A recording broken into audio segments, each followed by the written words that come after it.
Muhammad Mahfud Mahmudin atau lebih dikenal dengan Mahfud MD akhirnya jadi cawapres juga. Mengapa aku bilang begitu? Kalau ada yang masih ingat ya, dari sejak Pilpres 2014, namanya itu selalu muncul dalam bursa cawapres mendampingi Jokowi. Pilpres 2014, Mahfud jadi bakal cawapres PKB bersama Jusuf Kalla dan Rhoma Irama. Tapi kemudian di PHP karena yang diusung adalah Jusuf Kalla. Kecewa? Iya, karena itu Mahfud bermanuver dengan menjadi ketua tim pemenangan Prabowo Hatta. Di 2019 apalagi tuh, sampai di detik-detik terakhir penutupan pendaftaran di KPU, namanya muncul sebagai kandidat terkuat sebagai cawapres Jokowi. Dan lagi-lagi di PHP Jokowi karena memilih Ma'ruf Amin sebagai cawapresnya. Barulah sekarang, beliau resmi diusung Ketua Umum PDIP Megawati Soekarno Putri dan pimpinan parpol lainnya menjadi cawapres mendampingi Ganjar Pranowo, yang meski ini juga tidak terlepas dari drama.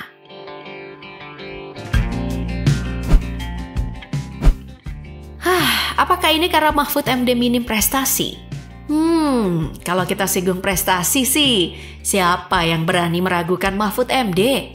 Bahkan mungkin dia satu-satunya di Indonesia yang punya pengalaman penuh karena sudah pernah menduduki jabatan di legislatif, eksekutif, sampai yudikatif. Jadi, Mahfud MD ini adalah paket komplit seorang negarawan. Dan di hampir semua era presiden, Mahfud selalu menduduki jabatan penting. Karir awalnya di pemerintahan dimulai dengan masuk ke dalam jajaran birokrasi eksekutif di level pusat pada tahun 1999 sampai 2000 sebagai pelaksana tugas staf ahli Menteri Negara Urusan HAM.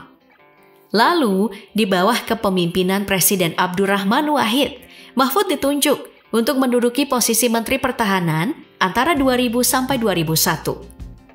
Dia bahkan jadi orang sipil pertama yang menduduki posisi Menteri Pertahanan, di mana posisi ini biasanya diduduki oleh orang militer.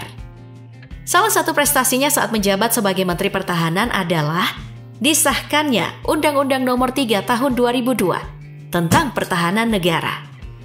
Undang-undang ini sangat penting karena kewajiban dalam membela negara sudah tidak lagi jadi tuntutan aparat negara seperti Polri atau TNI, tapi juga dibebankan kepada semua warga Indonesia.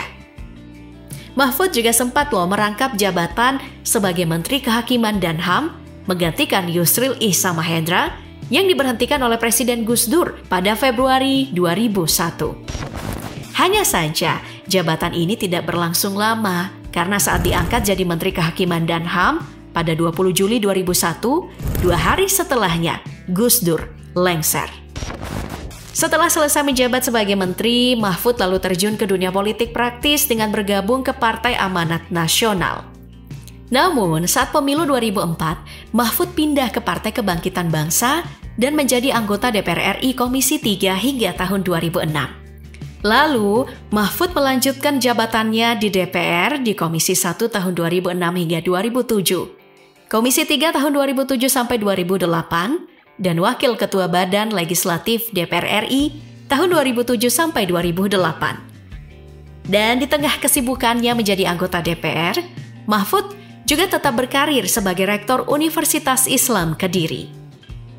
Belum selesai masa jabatannya, Mahfud diusulkan jadi Hakim Mahkamah Konstitusi pada tahun 2008. Kemudian, mengikuti uji kelayakan calon hakim.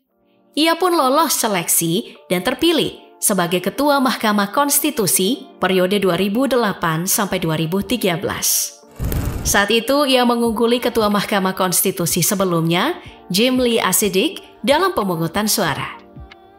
Saat menjadi Hakim Ketua, Mahkamah Konstitusi mendapat pujian dari Mahkamah Agung Korea Selatan karena dinilai sebagai lembaga yudisial yang paling efektif dan bisa menjaga independensinya. Nama Mahfud pun kembali meroket sejak bergabung di Kabinet Indonesia Maju. Mahfud ditunjuk sebagai Menteri Koordinator Bidang Politik, Hukum, dan Keamanan. Menduduki jabatan ini, Mahfud memberikan warna pada kabinet pimpinan Jokowi dengan sikap tegasnya. Kalau ada yang masih ingat, Pak Mahfud ini ditugaskan jadi tameng pemerintah dengan memberikan klarifikasi sejumlah masalah era Jokowi.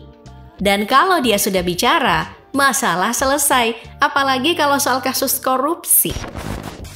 Ada sejumlah kasus korupsi besar yang berhasil diungkap. Salah satu kasus besar yang dibongkarnya yaitu kasus korupsi Asabri. Di awal tahun 2020, saat itu Mahfud menyebut kalau ada penyimpanan terhadap keuangan negara kurang lebih 16 triliun rupiah.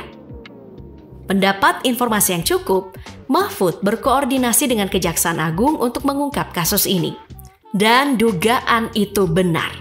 Dari hasil penyelidikan, Kejagung mengungkap kerugian negara akibat penyimpangan sebesar 23 triliun rupiah. Mahfud juga membongkar kasus lama adanya korupsi satelit di Kementerian Pertahanan tahun 2015 dengan kerugian negara mencapai ratusan miliar rupiah. Kasus lain yang cukup menarik perhatian nasional adalah kasus yang berkaitan dengan Verdi Sambo. Dalam hal ini Mahfud MD cukup aktif mengawal proses persidangan hingga vonis pengadilan final.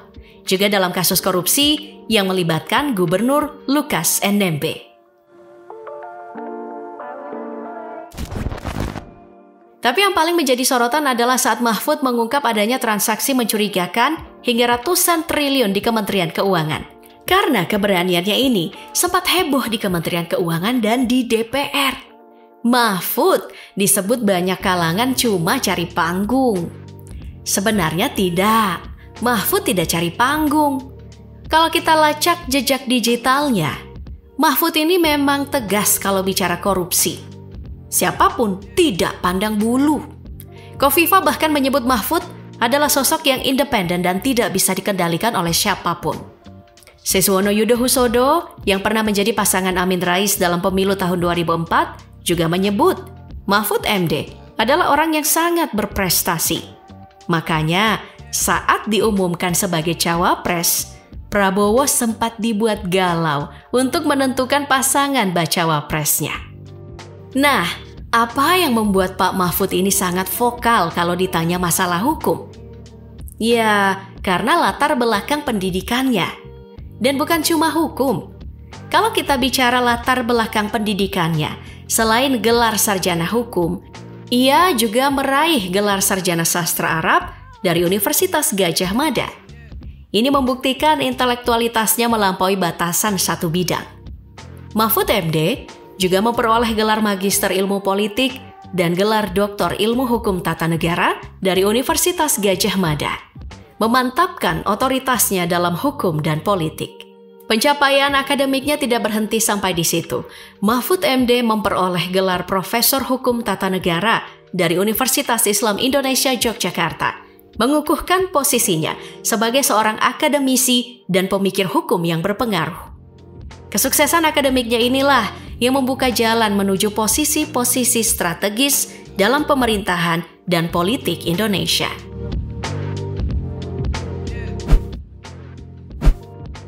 Kemudian, dengan banyak prestasi, apakah Mahfud tidak lepas dari kontroversi? Jawabannya, iya. Mantan Ketua MK Anwar Usman setelah dicopot jabatannya menuding bahwa MK syarat akan konflik kepentingan sejak lembaga ini hadir.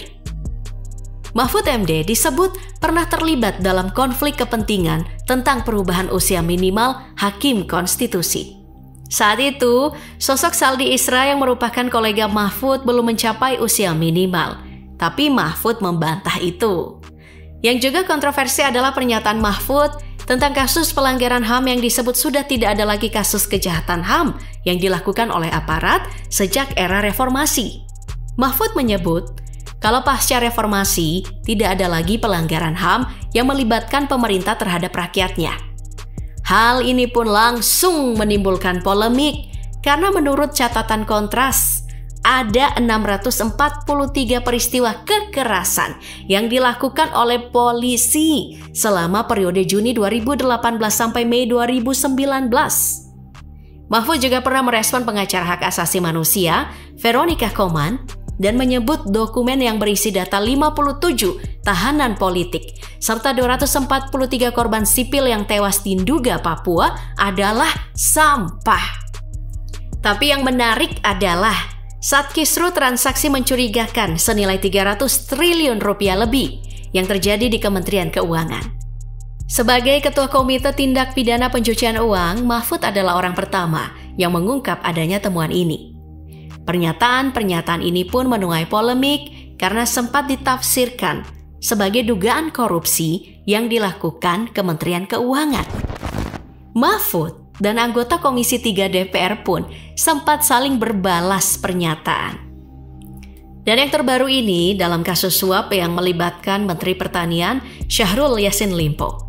Mahfud lalu dikritik oleh politikus Nasdem Ahmad Syahroni. Menurut Syahroni, Mahfud MD bukan cuma sebagai Menteri Koordinator, tapi juga sebagai juru bicara KPK.